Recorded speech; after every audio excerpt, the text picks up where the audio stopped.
ভারতীয় সমাজে মহিলাদের মা লক্ষ্মীর রূপ বলে মনে করা হয়। তার মধ্যে কোনো কোনো মহিলা বিশেষ সৌভাগ্যময়ী হন। লক্ষ্মীর সব গুণাবলী এদের মধ্যে থাকে।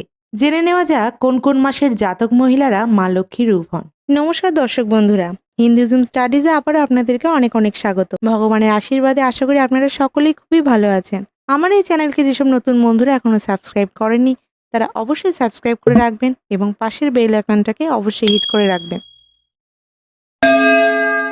হিন্দু ধর্মে গৃহস্থ সংসারে সব থেকে গুরুত্বপূর্ণ দেবী হলেন মা লক্ষ্মী। তিনি যে সংসারে অবস্থান করেন সেই সংসারে সুখ সম্পদ উপচে পড়ে। সেই কারণে সুখী সম্পন্ন সংসারে লক্ষ্মীশ্রী রয়েছে বলে সাধারণভাবে মনে করা হয়। আর বাড়ির এই লক্ষ্মীশ্রী বজায় রাখার কাজটা নিপুণ হাতে পরিচালনা করেন বাড়ির মহিলারা। এখনকার দিনে তারা ভেতরে বাইরে সমানভাবে সামলান। তবে কোনো কোনো মহিলারা যেন সাক্ষাৎ লক্ষ্মীর রূপ হন। এরা যে সংসারে থাকেন সেখানে সুখ শান্তির কখনো অভাব হয় না। জ্যোতিষশাস্ত্র অনুসারে বাংলা ক্যালেন্ডারের কোনো কোনো মাসের জাতক মহিলারা অত্যন্ত সৌভাগ্যময়ী হন। এদের উপর স্বয়ং মা লক্ষ্মীর আশীর্বাদ থাকে, তাই সংসার পরিচালনার কাজ নিখুঁতভাবে করে থাকেন তারা। কোন কোন বাংলা মাসের জাতক মহিলাদের মধ্যে মা লক্ষ্মীর গুণাবলী থাকে চলুন তাহলে জেনে নেওয়া যাক। বৈশাখ মাস। বাংলা ক্যালেন্ডারের প্রথম মাস হলো বৈশাখ। এই মাসে যে মহিলাদের জন্ম তাদের চোখ খুব সুন্দর হয়। এরা খুব সহজ সরল স্বভাবের। স্বামীর প্রচুর ভালোবাসা পান এরা। এরা জীবনে প্রচুর সম্পদ লাভ করেন। সাংসারিক সুখ ঝরে পড়ে এদের জীবনে। বৈশাখ মাসের জাতক মহিলারা সংসারকে নিপুণ হাতে পরিচালনা করতে জানেন। সেই কারণে সবার শ্রদ্ধা ও ভালোবাসা পান এরা। জ্যৈষ্ঠ মাস। বৈশাখের পরের মাসই হলো জ্যৈষ্ঠ। এই মাসে যে মহিলাদের জন্ম হয় তারা অত্যন্ত বুদ্ধিমতী হয়। এরা প্রচুর অর্থ সম্পদ লাভ করেও সুখী সমৃদ্ধ জীবন কাটান।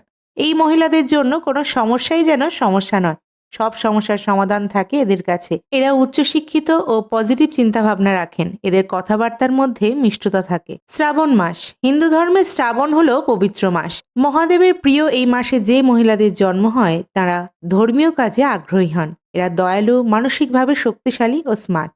এরা যে সংসারে থাকেন সেই সংসারে সুখ, আর্থিক লাভ এবং শান্তিতে ভরে ওঠে। সন্তানের থেকে প্রচুর সুখ লাভ করেন এরা। স্বামীর কাছ থেকেও এরা প্রচুর ভালোবাসা পান। ভাদ্র মাস। খুব সুন্দর করে গুছিয়ে কথা বলতে পারেন ভাদ্র মাসের জাতক মহিলারা। স্বামী ও শ্বশুরবাড়ির সবার মন জয় করেন এরা। তবে নিজেদের কাজের প্রতি এরা একটু জেদি হয়। যেটা করবেন বলে ঠিক করেন তা করেই ছাড়েন। এরা পরিবারে ও সমাজে শ্রদ্ধা সম্মান দুই লাভ করেন। নিপুণ হাতে সংসার পরিচালনা করার ক্ষমতা থাকে ভাদ্র মাসের জাতক মহিলাদের মধ্যে। কার্তিক মাস। কার্তিক মাসের জাতক মহিলারা ধনী ও বুদ্ধিমতী হন। নানা শিল্পকলায় এদের দক্ষতা থাকে। এরা শান্ত ও ভদ্র। তবে স্বামীকে নিজের নিয়ন্ত্রণে এরা পুরোপুরি রাখেন।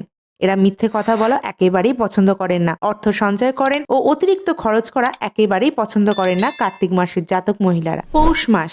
নিজেদের কাজের জোরে এরা নিজেদের ভবিষ্যৎ গঠন করতে পারেন। এদের উপর লক্ষ্মীর পাশাপাশি মা সরস্বতীরও আশীর্বাদ থাকে। সমাজে সবার সঙ্গে এরা মেলামেশা করতে পারেন। এই মহিলারা সুন্দর ও ব্যক্তিত্বময়ী হন। ফাল্গুন মাস। অত্যন্ত দয়ালু হন ফাল্গুন মাসের জাতক মহিলারা। এরা অন্যের ব্যথা সহ্য করতে পারেন না। সবাইকে সাহায্য করেন এরা।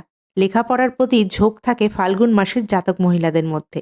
আমার এই চ্যানেল হিন্দুইজম স্টাডিজের প্রত্যেকটা ভিডিও যদি আপনাদের ভালো লেগে থাকে তাহলে অবশ্যই একটা লাইক দেবেন এবং সকলের মাঝে শেয়ার করে দেবেন। এবং যারা আমার চ্যানেলকে এখনো সাবস্ক্রাইব করেননি তারা অবশ্যই সাবস্ক্রাইব করে রাখবেন। তাহলে এইরকম অজানা তথ্য সম্পর্কিত ভিডিও সবার আগে আপনাদের কাছে পৌঁছে যাবে। ঈশ্বরের কৃপায় সকলে ভালো থাকবেন, সুস্থ থাকবেন।